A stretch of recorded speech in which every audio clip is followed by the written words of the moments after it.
Bom dia, graça e paz.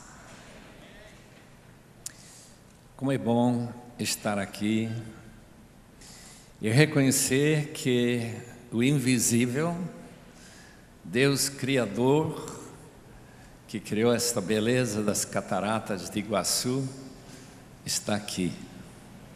Está aqui de uma maneira muito especial, porque Ele está conversando conosco por intermédio de Sua preciosa palavra.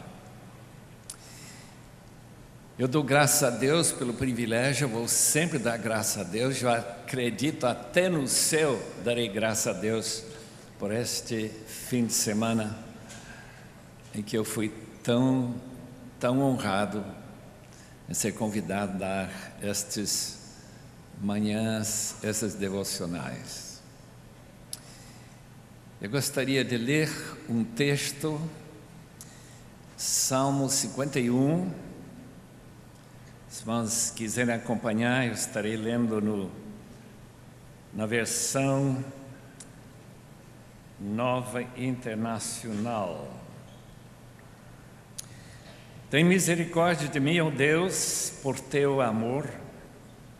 Por tua grande compaixão, apaga as minhas transgressões, lava-me de toda a minha culpa, purifica-me do meu pecado, pois eu mesmo reconheço as minhas transgressões e o meu pecado sempre me persegue. Só contra ti pequei e fiz o que tu reprovas, de modo que justo é a tua sentença e tens razão em condenar-me.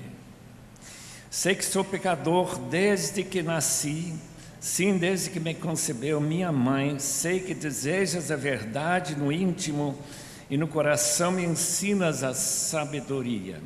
Purifica-me com hisopo e ficarei puro, lava-me e mais branco do que a neve serei. Faz-me ouvir de novo júbilo e alegria, e os ossos que esmagaste exultarão. Esconde o rosto dos meus pecados e apaga todas as minhas iniquidades. Cria em mim um coração puro, ó Deus, renova dentro de mim um espírito estável. Não me expulses da tua presença, nem tires de mim o teu Santo Espírito. Devolve-me a alegria da tua salvação e sustenta-me com um espírito pronto a obedecer. Então ensinarei os teus caminhos aos transgressores, para que os pecadores se voltem para ti. Livra-me da culpa dos crimes de sangue, ó Deus, Deus da minha salvação.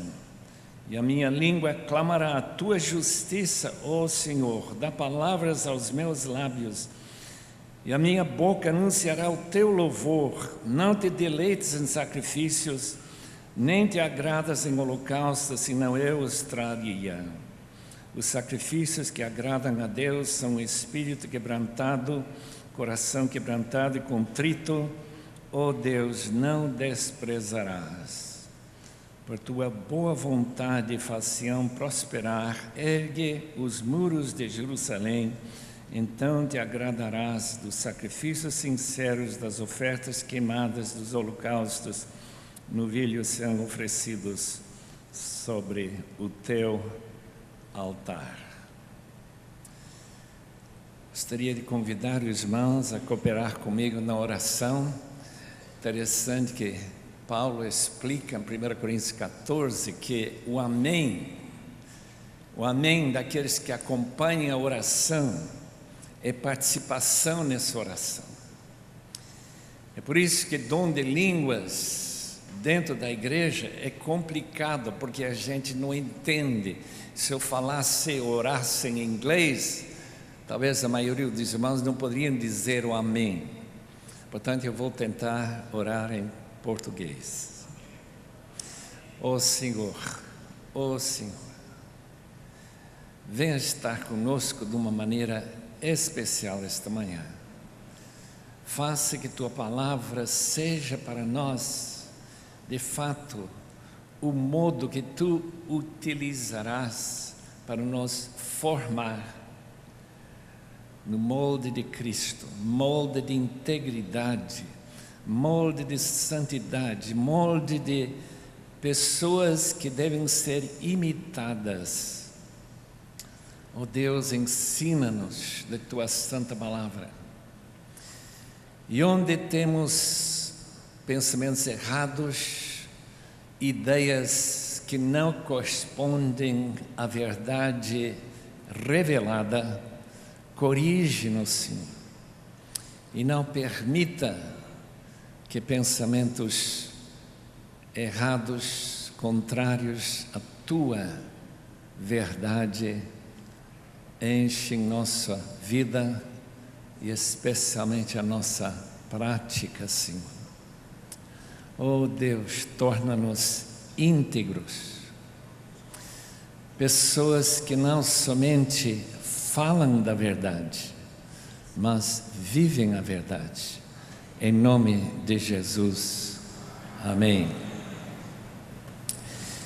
Esta manhã eu quero falar um pouco sobre a consciência e o papel da consciência na formação de integridade. Consciência todo mundo tem, a não ser que ela seja cauterizada ou enterrada, distorcida, mas consciência do certo e errado é característica natural do homem e da mulher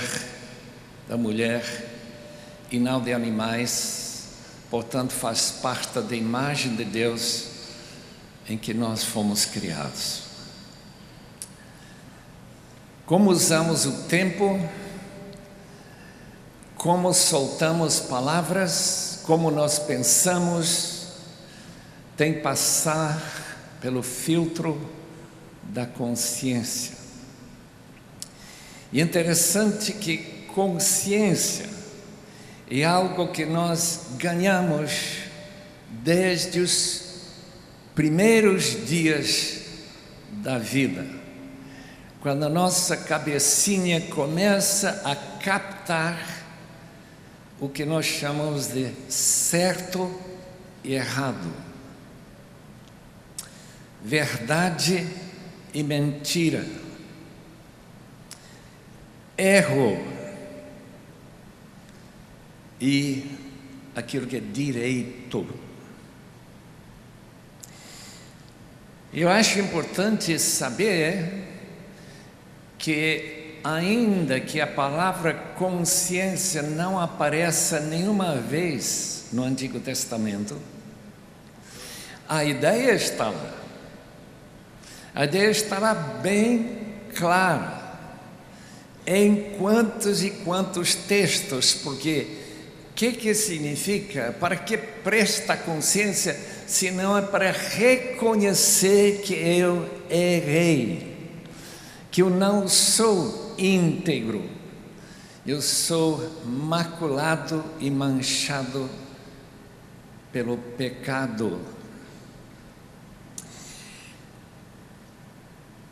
Em capítulo 24 de 1 Samuel, Davi sentiu bater-lhe o coração de remorso por ter cortado uma ponta do manto de Saul, versículo 5. Bateu seu coração, não é a palavra consciência, mas lá está a consciência batendo o coração de Davi. Quando este homem, segundo o coração de Deus, 2 vezes mencionado na Bíblia, Davi chegou diante daquele gigante Golias, 1 Samuel 17, seu coração batia por outro motivo, por causa da integridade desse jovem que enfrentou esse homem com absoluta certeza que as declarações daquele gigante não iam se cumprir. Ele não era profeta, Davi era. E Davi declara: hoje você vai passar desta vida para a eternidade. E coitado, Golias, mesmo não acreditando, logo estava decapitado.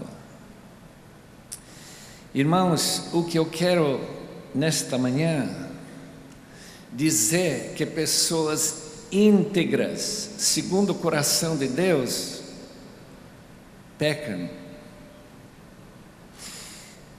Não há nenhuma pessoa nesse salão, nesta manhã, que é totalmente íntegro, especialmente aquele que fala com vocês. É por isso que eu tremo a falar qualquer coisa para irmãos que andam mais intimamente com Deus do que eu, que oram mais, que jejuam mais, que buscam mais ao Senhor. Mesmo assim, baseado na palavra de Deus, neste mesmo Salmo 51, eu poderia declarar que você também é pecador, como eu. A consciência aparece na tradução do Antigo Testamento para a Septuaginta apenas uma vez, em Eclesiastes 10:20.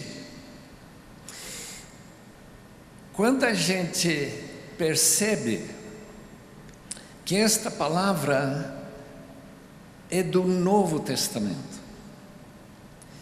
e quase exclusivamente do apóstolo Paulo. Paulo, diante do Sinédrio, aliás, 2 vezes no livro de Atos, 23 e 24, daquele tão importante história da igreja primitiva, diz: eu tenho vivido de boa consciência na minha vida toda. Quando Paulo, antes dele conhecer a Cristo, promoveu a morte de Estevão, ele fez de boa consciência. E o que nós devemos entender com isso? Que pecar nem sempre atua a consciência da pessoa. É por isso que 2 Coríntios 4:4 diz que o Deus deste mundo tem cegado os entendimentos deste mundo. É por isso que Romanos capítulo 12 diz que nós temos que mudar o molde, a estampa de nossa maneira de pensar, porque nossas consciências são formadas onde? Em casa. São formadas pelo jornal, são formadas pelas escolas, e quando aquelas escolas que não têm nem um pouco de interesse em moldar uma consciência bíblica, a gente pode chegar a fazer atrocidades e não tem nenhum problema como Davi teve por cortar a ponta do manto de Saul. Irmãos, sua consciência é seu GPS moral, é seu Yetzer, a palavra hebraica para descrever suas inclinações.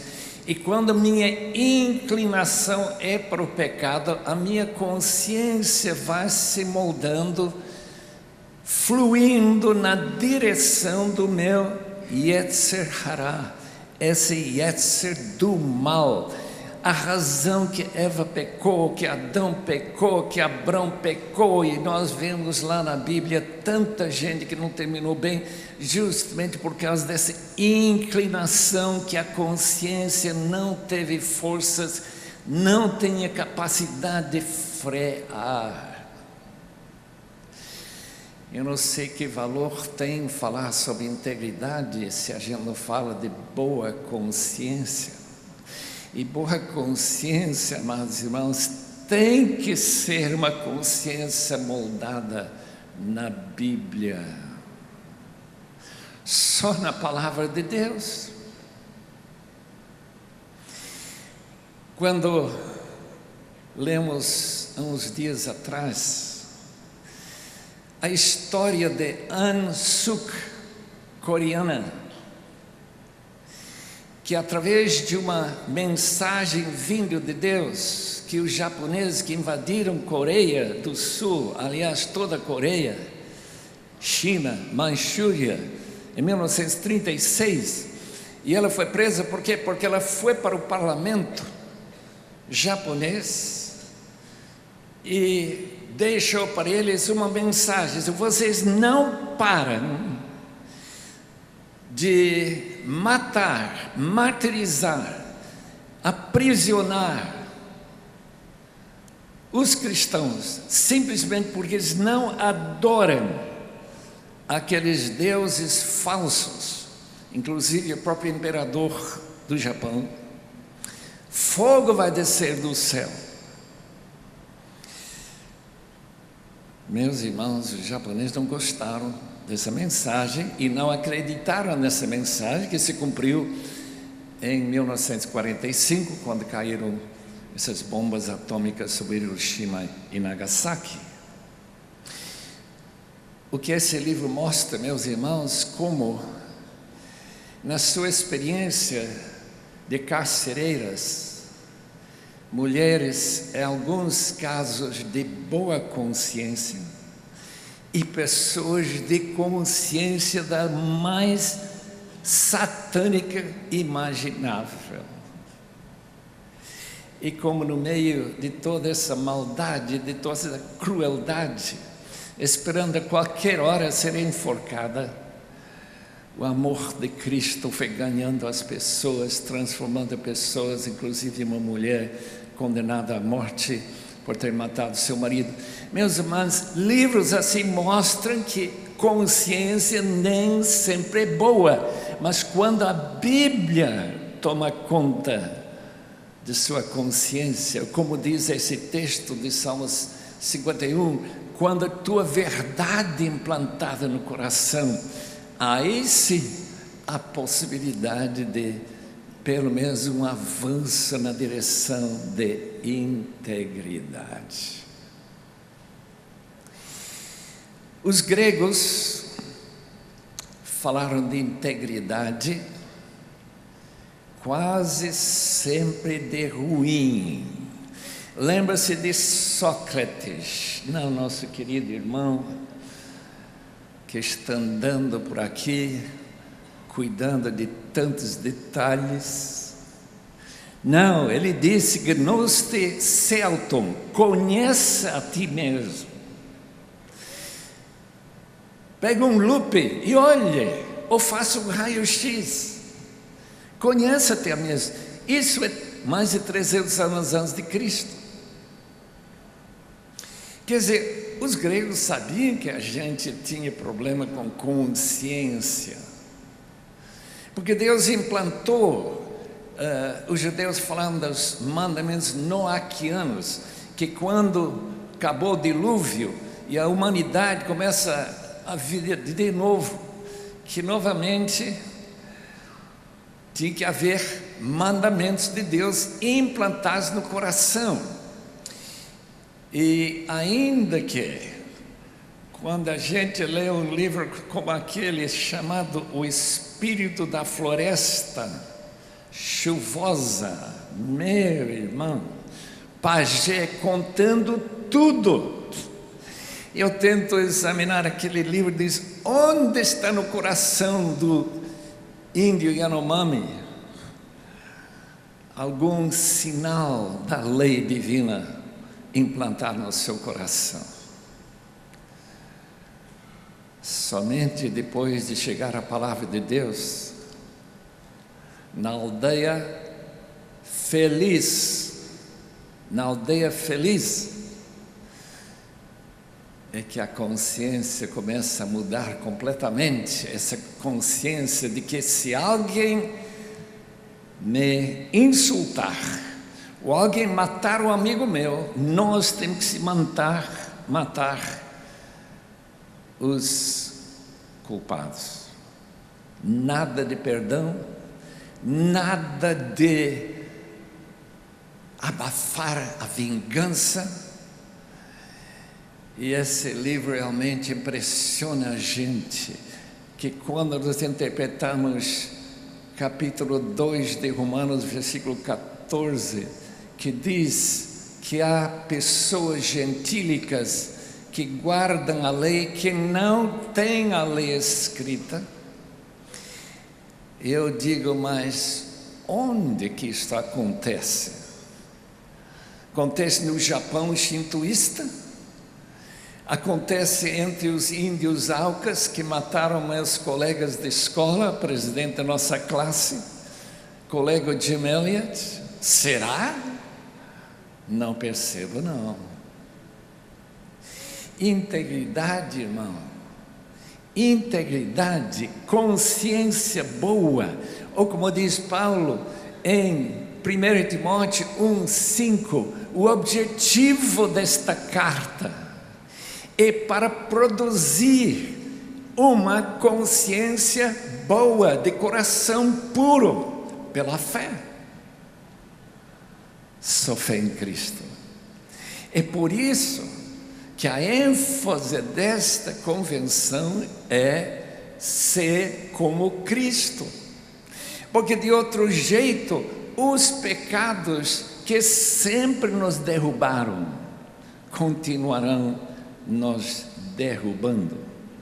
Nossa força de coração não chega, nossa vontade, diz o apóstolo Paulo em capítulo 7 de Romanos, onde ele ataca a ideia de que nosso esforço próprio possa criar uma integridade.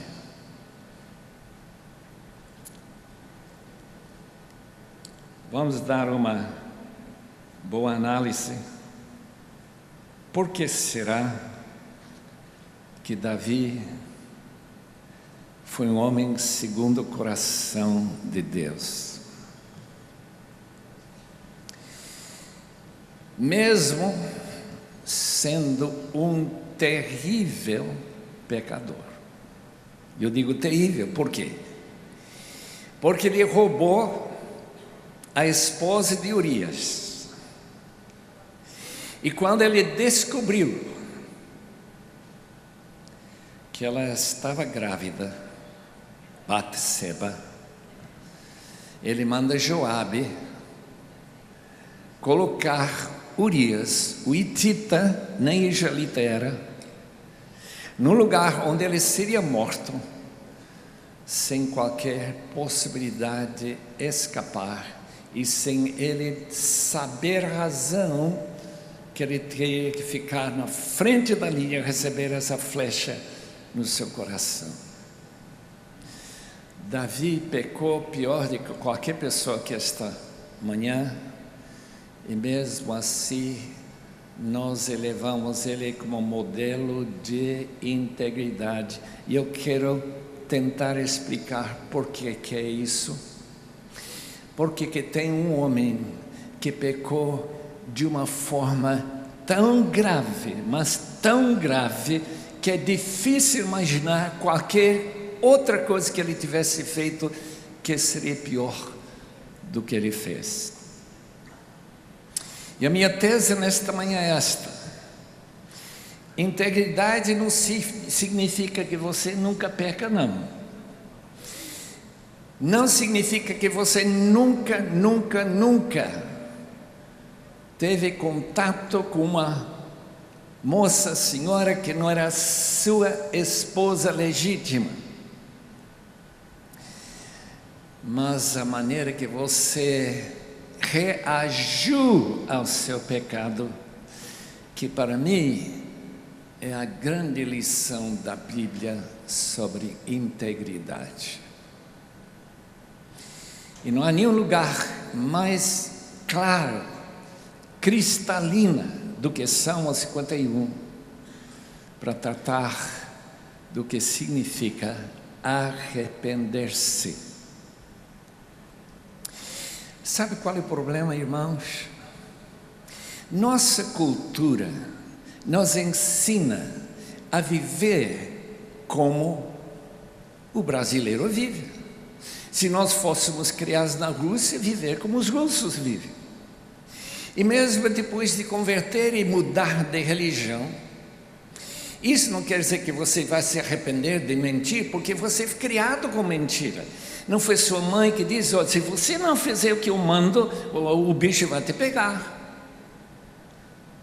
E quando você cresce um pouquinho, você, puxa, bicho, nunca vi. E nunca vi ninguém que foi pego pelo bicho. E logo você chega à conclusão: mamãe mente. Se mamãe mente, eu posso mentir também. Nós temos esses casos que foram lembrados para mim ontem, que aqui, uma pessoa que promete pagar, ele pega seu dinheiro emprestado, e ele diz: vou lhe pagar, mas lá na cabeça dele, você tem mais dinheiro que ele tem, por que ele deve repagar você? Somos da mesma família. De onde ele aprendeu isso? Nossa cultura. Onde não funciona no banco, eu dou graças a Deus por isso, meus irmãos. Não funciona no banco. Já falei com caixa, dizer: olha, se falta R$1, a gente tem que saber onde foi esse real. Sabe o que significa isso? Influência da Bíblia. A Bíblia veio passando pelo chamado civilização ocidental, chegou no Brasil. Eu lembro um artigo escrito na revista Forbes: o Brasil vai se tornar um país capitalista. Quando? Quando se converte. Por quê? Porque sem honestidade não dá para emprestar dinheiro a ninguém. Porque ele é capaz de racionalizar que você tem mais dinheiro do que ele, porque ele deve pagar. Irmãos, o Brasil está tornando capitalista, não há dúvida nenhuma.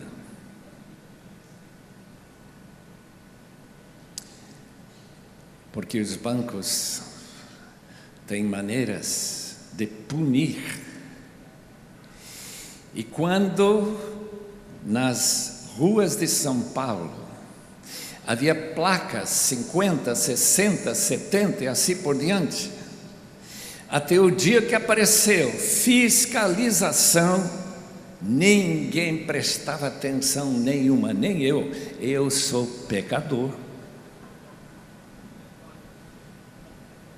Mas olha, agora quando eu vejo que o limite máximo que se pode andar aqui é 60, 70, você diminui porque tem uma multa pesada e você não gosta de pagar multa. E é isso mesmo, se arrepende financeiramente, mas não de coração.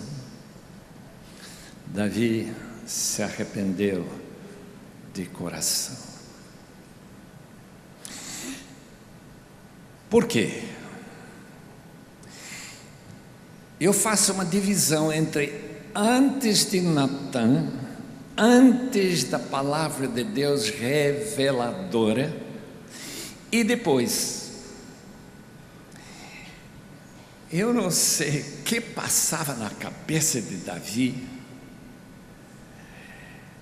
quando Urias, já morto, Joabe manda mensagem: está morto. Você agora pode pegar essa mulher dele sem qualquer problema. Será que o coração dele não teve alguma acusação? Aparentemente não. Parte da cultura. Qual era a cultura da época? Qualquer rei, qualquer pessoa que é suprema no país pode pegar a esposa de qualquer pessoa, se quiser, porque ele é rei. Parece que a cultura moldou o pensamento de Davi até chega a palavra de Deus para ele. Natã, tu és o homem Davi,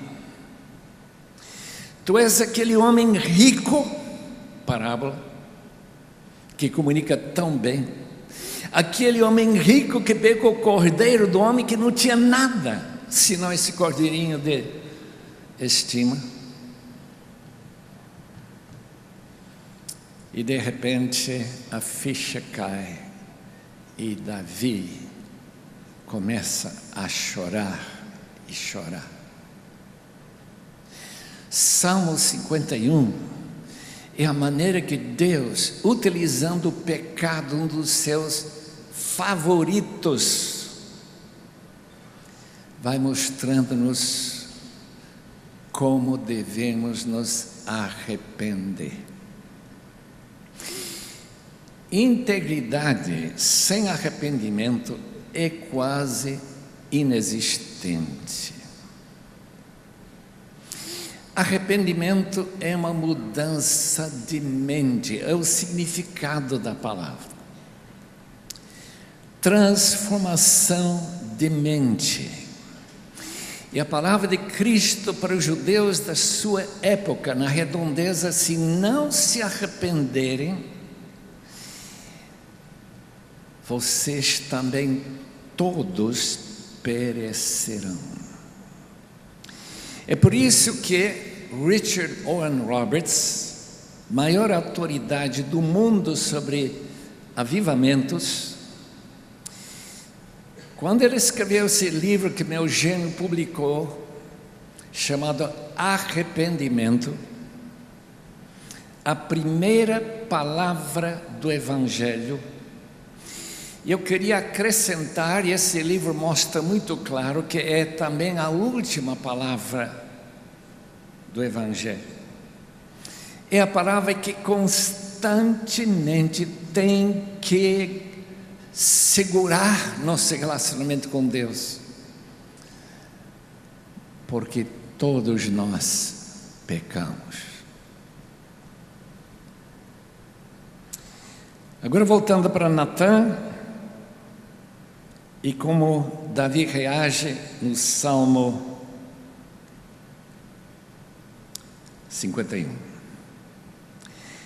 Por que essa palavra de Natã criou uma reação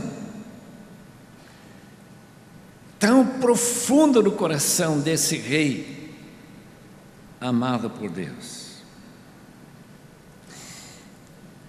Porque Deus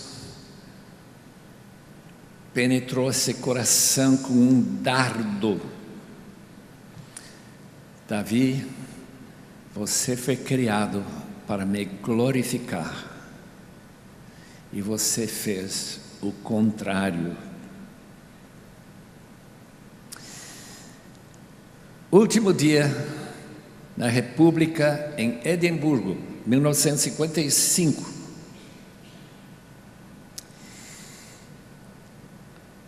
O mês de maio, aulas já terminaram, a tese entregue, sendo lido por alguém numa outra universidade que nem me conhecia, e a gente aguarda uns 3 meses. Mas esse último dia, antes de sair da República, houve uma reunião entre as pessoas que moravam, crentes e descrentes, naquela República em Edimburgo. E foi falando como eles reagiram diante das pessoas que moravam durante esse ano de 1955, antes da gente terminar todos os nossos trabalhos acadêmicos. Uma moça não crente falou de um outro crente na República, elogiando a sua vida, e ela não falou nada a meu respeito, absolutamente nada, e eu sabia por quê. Oh, meus irmãos, o dardo de Deus entrou muito profundo. Eu não quero passar isso nunca. E eu acho que qualquer sofrimento físico não se compara com o sofrimento de uma consciência acusadora.